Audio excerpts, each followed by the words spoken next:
KXTC Podcast. Du mercredi 12 au dimanche 16 avril 2023, à la salle Gérard Philippe, à la Garde, dans le Var, aura lieu la manifestation Talents de femmes. Peinture, sculpture, photographie, gravure, artisanat d'art, écrivaine. Le mercredi et jeudi de 14h à 19h, le vendredi et samedi de 10h à 19h, le dimanche de 10h à 18h. Nous avons demandé à Yvette Chalaille des précisions complémentaires sur cette manifestation. Talents de femmes sera cette année son 22e salon, qui va réunir 55 artistes acceptés par un jury, parce que nous avons chaque année beaucoup trop de demandes. Et nous faisons appel à un jury qui est indépendant de notre association Talents de femmes, de façon à ce qu'il n'y ait aucun passe-droit, ni bien sûr aucun privilège et aucune entente partielle. D'ailleurs, la présidente du jury de chaque année à Talents de femmes est la gagnante du premier prix de l'année précédente. Ensuite, nous avons dans ce jury 2 personnes participant de la municipalité de la ville de la Garde, qui est notre principal partenaire, même si cette année nous avons eu aussi la chance d'être soutenus par TPM et par le conseil départemental.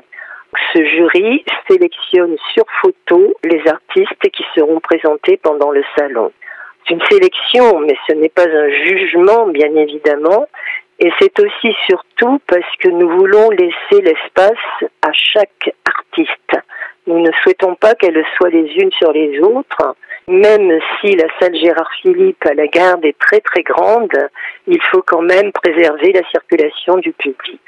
Cette année, en 2023, nous allons avoir quelques nouveautés parce que d'abord, il y a une équipe absolument formidable.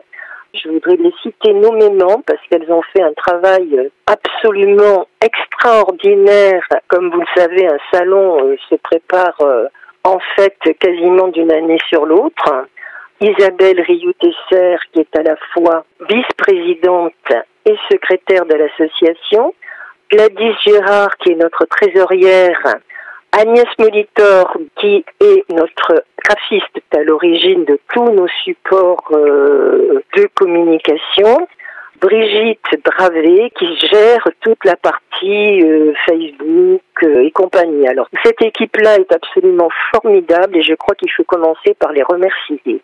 Nous offrirons et nous vendrons peut-être un catalogue qui a demandé un travail de plusieurs mois avec toutes les artistes, leurs coordonnées, des photos, leur curriculum vitae. Il y aura tout au long de la semaine du salon des démonstrations, par exemple démonstrations de livres sculptés, de linogravure, des démonstrations d'aquarelle, de dessins aux encres. Enfin, toute la semaine sera animée par ces démonstrations qui auront lieu chaque jour d'ouverture du salon. Talents de femmes 83 La Garde va accueillir des écrivaines de l'association Plume d'Azur. Nous avons un partenaire Charlemagne qui sera présent tout au long du salon, qui récompensera aussi nos lauréates. Le soir du vernissage seront alloués les prix, c'est-à-dire le jeudi 13 avril. Il y aura 4 prix. Le prix peinture, le prix sculpture et le prix matrice, qui englobera donc photographie et gravure, et un prix coup de cœur qui sera décerné par un autre de nos partenaires. Le dimanche, nous aurons une journée que l'on appelle désormais le finissage.